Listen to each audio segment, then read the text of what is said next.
हमने पहले ही 8 लाख का लक्ष्य दिया इंदौर में, और विधानसभा हम 1 लाख से ऊपर से जीतेंगे। अब 1 लाख से ऊपर कितना होता है, 1.5 भी हो सकता है, 2 भी हो सकता है, इसलिए 1 लाख से तो ऊपर से हम जीतेंगे ही। और पूरे लोकसभा में हम 8 लाख से ऊपर से जीतेंगे, ये हमारा टारगेट है। और मुझे लगता है कि कार्यकर्ताओं में भी उत्साह है, जनता में भी उत्साह है। लोग मोदी जी को एक बार फिर से तीसरी बार प्रधानमंत्री के रूप में देखना चाहते हैं, और देश जिस प्रकार उनके नेतृत्व में प्रगति कर रहा है, तो आज हर देशवासी ये चाहता है कि भारत को अगर कोई आगे बढ़ा सकता है तो नरेंद्र मोदी।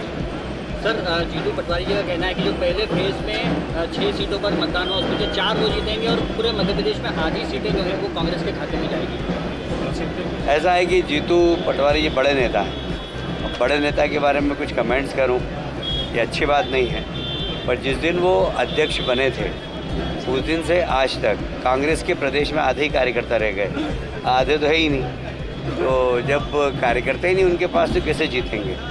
दूसरी बात ये कि न उनके नेता पे भी कोई विश्वास नहीं। अब उनके नेता कब क्या बोलते हैं, आप कांग्रेस का मैनिफेस्टो उठा के देख लीजिए, ऐसा लगता है कि कोई वामपंथी ने बनाया या मुस्लिम लीग ने बनाया, ऐसा उनका पूरा की पूरा घोषणा पत्र है। तो उन्होंने देश के बारे में तो चिंतन ही नहीं है, उनका कुर्सी के बारे में चिंतन है, और देश की जनता देश के लिए वोट देना चाहती है, देश को आगे बढ़ाने के लिए वोट देना चाहती है। तो मुझे लगता है कि बहुत साफ दिख रहा है।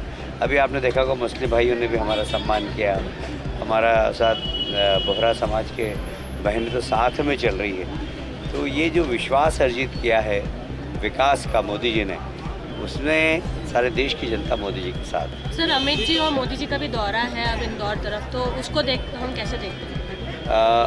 अभी डेट तो डिक्लेयर नहीं, पर धार में ज़रूर अभी 27 तारीख को प्रधानमंत्री जी की सभा है, वहाँ से मिली है। मैं उसी सिलसिले में भी धार ही जा रहा हूँ, क्योंकि वहाँ बैठक लेना है, प्रधानमंत्री जी की सभा की तैयारियाँ करवाना है, और वहाँ पर भी 24-25 तारीख को फॉर्म भरा जाएगा। तो हमने मुख्यमंत्री से निवेदन किया है कि वो समय निकाल कर अगर आ जाएंगे तो अच्छा रहेगा। तो मुख्यमंत्री जी 25 तारीख को इंदौर, धार, झाबुआ तीनों ही स्थानों पर फॉर्म भरने के लिए हम उनसे आगे, वहाँ पर भी भारतीय जनता पार्टी जीतेगी और हम रिकॉर्ड बनाएंगे।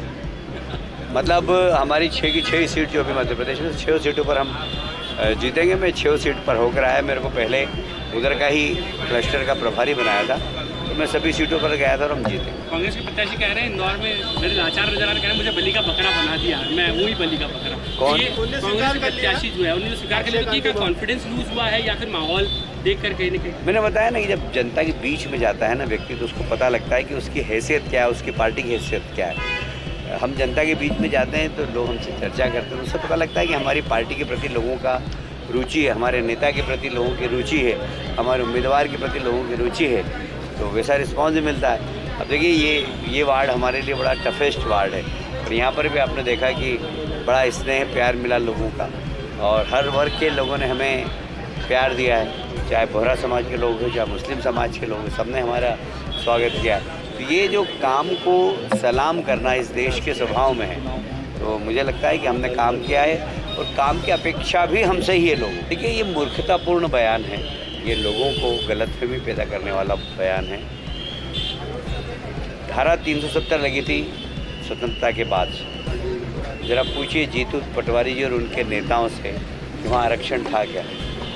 धारा 370 हटने के बाद वहाँ के दलित भाइयों को आरक्षण किसने दिया? मोदी जी ने दिया। आप तो आरक्षण रोकने का काम करते हो। बताइए जम्मू कश्मीर में आरक्षण मिला क्या किसी दलित को स्वतंत्रता के बाद से अभी तक? जब धारा 370 हटी उसके बाद वहाँ पर दलित भाइयों को आरक्षण मिला।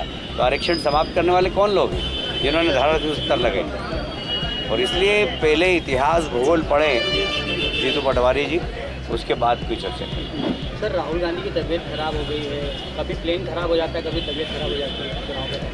ऐसा ही सब जनता के रिस्पांस पर डिपेंड करता है कि जनता कैसा रिस्पांस कर रही है। अगर जनता रिस्पांस नहीं करती तबीयत खराब हो जाती है, तो ये बहुत स्वाभाविक है तबीयत खराब होना।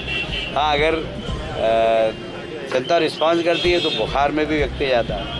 तो आपको मेरी आवाज़ से लग रहा होगा I am not well, I am going to Dhar, क्योंकि मुझे लगता है कि कार्यकर्ता वहाँ इंतज़ार कर रहे हैं, मुझे जाना चाहिए। देखिए ये तो कुछ भी आरोप लगा सकते हैं, और मेरा ऐसा कहना है कि मध्य प्रदेश के 29 सीट जीत रहे हैं हम। और कांग्रेस को खतरा जरूर दिखाई देता है। जब कांग्रेस को खतरा दिखाई देता है तो आरोप लगाते हैं। अब कुछ नहीं तो ईवीएम पे आरोप लगाने लग गए वो। अगर वो उत्तराखंड में जीतते तो ईवीएम बहुत अच्छी, ईवीएम माता की आरती उतारते हैं। कर्नाटक में जीतते तो ईवीएम माता की आरती उतारते हैं। हार जाते तो ईवीएम को गाली देते हैं। भाई पुरुषार्थ करो, काम करो, जनता का विश्वास अर्जित करो, उसके बाद आपको इस प्रकार के बयान देने नहीं पड़ेंगे। पर कांग्रेस ने और उनके नेताओं ने कभी जनता का विश्वास अर्जित नहीं किया।